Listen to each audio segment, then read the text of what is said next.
All right. Good morning. Good morning. Good morning. Happy Monday. It is Monday. Hope everybody had a great 4th of July. Hope everybody had a great Independence Day, great weekend, family, friends. You guys got to do stuff, barbecue. Some of you guys probably just relaxed. Some of you guys probably worked. Not everybody gets the day off or gets the weekend off, but nonetheless, I hope everybody had a really phenomenal weekend. So today we're going to be talking about um, really knowing yourself, self-fulfillment through being true to yourself, really figuring out who you are on the inside. Um, and I think this topic is so important, especially as, we all kind of get older, third, fourth, fifth, sixth decade of our lives, and we're still sometimes like trying to figure ourselves out, right? Still trying to be like, do I really know who I am? And I think that's such an important thing to be constantly, learning yourself and reflecting on yourself and really getting to know yourself on a much deeper level sooner rather than later. Um, and I think a lot of this actually starts to happen whether we like it or not, usually in our fourth decade. I've done some research on this and looked up some statistics on this, and usually this intense self reflection starts to forcefully happen in our fourth decade. And that could be for many reasons. It could be just age.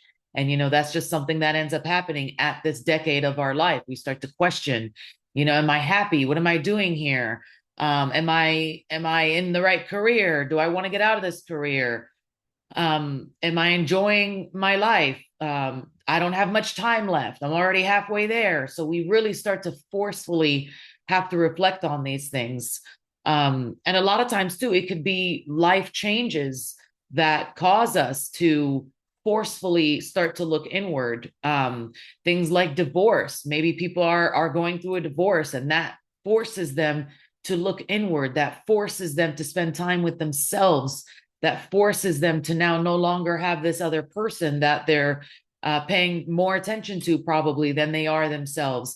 That forces their family dynamic to change, which starts to that process of serious, intense introspection and figuring out, who am I? Who am I really? Who am I when I'm by myself? Who am I when I'm not married? Who am I when I don't have my kids around? Who am I? Sometimes people get diagnosed with a very serious illness, and that causes them to become extremely self-reflective, extremely introspective. They start to really look at their life. They start to look at the rest of the life that they have left, that they think they have left.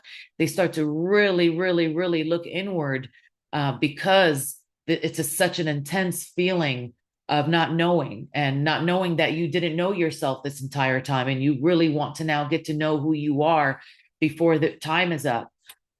Sometimes it could be a death in the family. Sometimes it could be a child death, a parent death, a friend's death that's a close friend.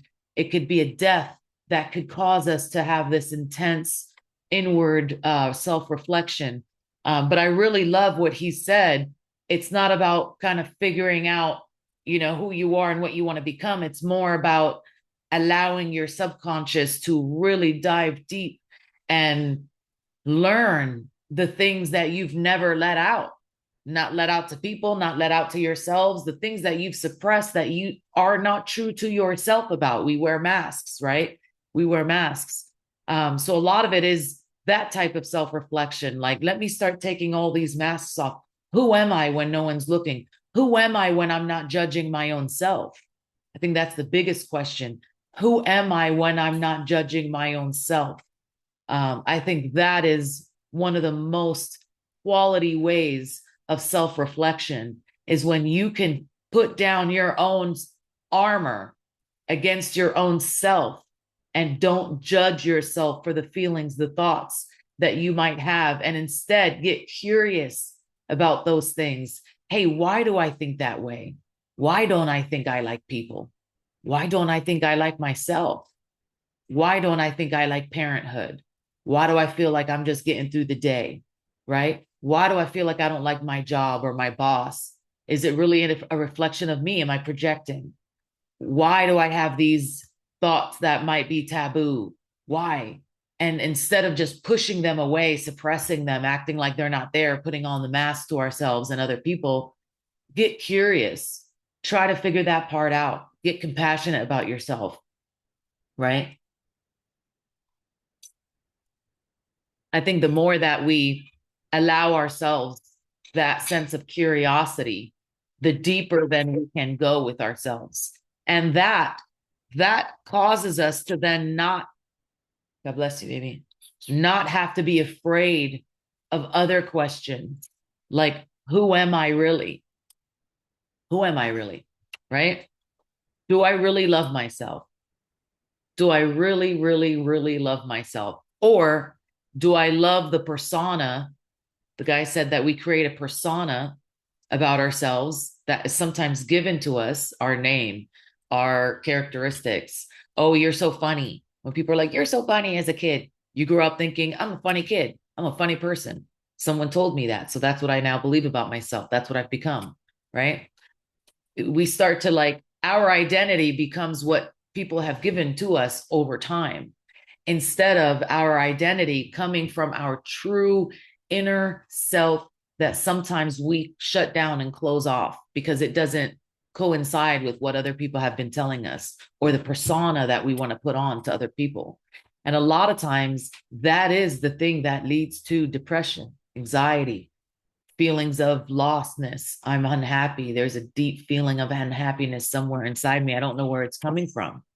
It's probably because you've been suppressing yourself for a very long time. And that true inner self, those inner thoughts, those fears, those worries, those temptations, those desires, that selfishness, possibly those different things were never able to come to the light, not even to your own self. So now you end up in your fourth, fifth decade, not really truly knowing who you are, not truly feeling that feeling of self-fulfillment. And what I've learned in this time of research is self-fulfillment really doesn't come from what we do. It comes from what we feel about ourselves. That's true self-fulfillment. So when you can go back and you can truly answer, who am I, to your own self, not to somebody else. When someone else is like, who are you? And you want to give them this speech about who you are, not that one, not that speech. The speech you give to your own self in the quiet, in the dark, when no one's listening, when you allow yourself to be you without the fear of yourself judging yourself. That's who you are. That's your true nature. Once you're able to let that out and get to know that person, you start to feel a sense of self-fulfillment. I truly know who I am, the good, the bad, the ugly, the weird, the subconscious. I truly know who I am. And you start to live from that deeper, deeper sense of self, right? Do I really know myself? Do I really know myself? That's a question I think I would challenge you guys to ask yourselves every single day until you start to come up with these things that you actually never knew about yourself. You might find little quirks and things like that that come up and you're like, wow, I never would have thought that. I never let that part out, you know? But that's true self-fulfillment. That's peeling back your own onion to get down to the very root that you didn't even know existed. That's that backward process of self-reflection and introspection that goes super deep. Do I really love myself? That's another question. Do I really love myself? Sometimes we say, like, yeah, I love me. I love me. But do you love the persona of you? There's a big difference. There's a big, big difference of that. And I see through the research that I've done, videos like this, and the self-reflection that I've done, there's a big difference between the persona that you put on to yourself and to other people and your true, true, true self. And it's only when you're able to love that true self, the self that sometimes judges oneself, when you're able to put down that judgment and accept it and come to curiosity, to a sense of curiosity with it, only then are you able to say, I truly love myself. And then you start to live life on a much different level, right? What regrets do I live with? What current regrets do I live with? That's a big one too. Sometimes our regrets are that path. If you go back and you look back on all of your regrets, usually they point to a place of, I made a decision to suppress that part. I made a decision to not do that part because, maybe I got married, or maybe I had kids, or maybe I chose this career instead of that one, or, maybe I'm doing what my family thought was best. And, I would have been a archaeologist, I would have been a detective. I would have been a dancer, who knows? I would have had a million relationships instead of four. Instead of judging myself on how many relationships I had and thinking, maybe it's wrong to have so many relationships. That might mean I'm, a bad person. Maybe that's the regret. Maybe I should have had 20 relationships and not four, and not judge myself for having so many relationships, right? It could be so many things that we thought would have been the right way, but then turns out it's an actual deep regret that we don't really talk about, or we don't reflect on, or we don't really go deeper on. What regrets do I live with? What regrets can I not live with? That's another big question. What regrets can I not live with? What do I want to make sure I do not want to spend the rest of my life regretting? And that's something you probably have to go really hard on to make sure that that thing does not become a regret. If it's your career, what regret do I not want to live with? I don't want to stay in the same career just because it's paying me and it's comfortable and it's paying the bills and I got to do what I got to do. And I've been there for 20 years. Do you want to be 65 and saying, man, I really probably should have just changed it at 45. I really probably should have just changed it at 50 and seen what happened. At least I would have said I did it, do I want to stay in this marriage? Right? Am I doing it for the family? Am I doing it for the ecosystem? Am I doing it for the children's sake? Am I doing it for my husband's sake? Am I doing it because I'm afraid and I'm fearful of being alone and I'm fearful of the uncertainty? Some people live with that regret. I've spoken to many marriages where they're like, yeah, we should have probably quit at 30. We just were afraid. We thought we were doing the right thing. Turns out we weren't doing the right thing. Neither of us were happy these next 20 years. Our children weren't happy. None of it was happy. So that's a regret people live with that they wish they didn't live with, right? Maybe you decided to have kids and you really didn't want kids. And now you have to kind of deal with that. That is an intense self-reflection you must be true to yourself on. Doesn't mean you get to go throw away your kids, but it does mean that you get to self-reflect and be like, hey, it's okay that I didn't want kids.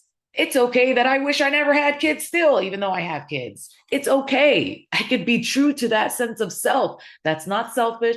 That's not wrong. I'm not evil. I'm not a horrible person. I'm being true to myself. I'm learning that sense of self that I never got to say to anybody. I never got to say it out loud because I ended up having kids and now I feel like I got to live with it. No, it's okay that you get to go back and peel that layer of onion and still get to say, hey, I really never would have chosen this. If I could go back and do it again, I probably wouldn't choose it again. But you know what? I'm living in it and I'm dealing with it. But my true sense of self says I actually really wouldn't have been my first choice. But guess what? My honorable self says I'm going to do it and I'm going to do it to the best of my ability, obviously for the sake of these people and for the sake of the life that I did choose, right? But just that being able to go and say without secret, without shame, without guilt, without judgment, that I did not want this. And I still don't want this if I were to be true to my real self, but I'm dealing with it and I'm doing it the best that I know how, right? It could be anything. That's a big one for people because I know a lot of people live with that inner voice that they don't share with anybody. They don't even share out loud anymore because they judge themselves for it. And that is a way that you are not being true to your authentic self. And that also leads to that sense of non-self-fulfillment. Because if we are not open to our own selves and we just try to suppress we will always end up with a feeling of self-fulfillment, and we'll blame it on other things in life, the career, the money, the success, the relationships, whatever. But it was actually that thing that you weren't true to yourself about. You didn't honor your thoughts about that. You didn't say, hey, it's okay, this is how I feel, and it is what it is, and I don't judge myself for it, right? What regrets can you not live with? Sometimes it's those regrets. You don't have to go back and do it over. You just have to be true and open and honest to yourself about it. And that can actually relieve that sense of regret, because now it's out in the open. It's no longer something secret in the dark, suppressing. Because what the guy said is, we think it's gone, but it's not gone. It's not gone. It's there. It's deep, deep, deep. And it comes out in a feeling of regret, hopelessness, not being true to myself. I don't feel self-fulfilled, right? Why am I here? That's another big question. Why am I here? What is my purpose? Why am I here? A lot of people question that in their life. What am I doing here? Am I here just to go through the motions? Right? Am I here just to pay the bills? Am I here just to be a good mom? Am I here just to be a good wife? Am I here just to be a good daughter? Am I here just to be a good friend?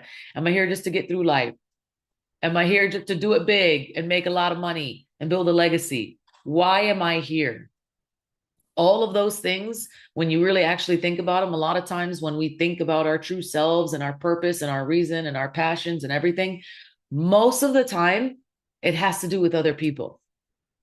Most of the time, it has to do with other people, other relationships, other things, other, accomplishments. Most of the time, we are like the last person on that totem pole. It's about what impact did we have on society, right? Instead of what impact have I had on my own self in my lifetime? Why am I here? Why am I here? What impact have you had on yourself in your lifetime? Do you feel true to yourself? Or do you feel that you've done everything and everyone loves you, and you have all these accomplishments and everything else, and you were good to everyone, and of course you fell short in different areas and with different people, but hey, you did it, right? But then still, where are you on that list? Where are you on that list? So the real way of self-reflection and self-fulfillment is not the things that we do in the world, is not the persona that we have created for everybody else and ourselves to see and look at. It is to know oneself, the good, the bad, the ugly, to know it, to accept it, to be true to it, to doesn't mean you have to live it if you don't want to, but to at least look at it and don't judge it and bring it out to the light and get to know it. Get to know it.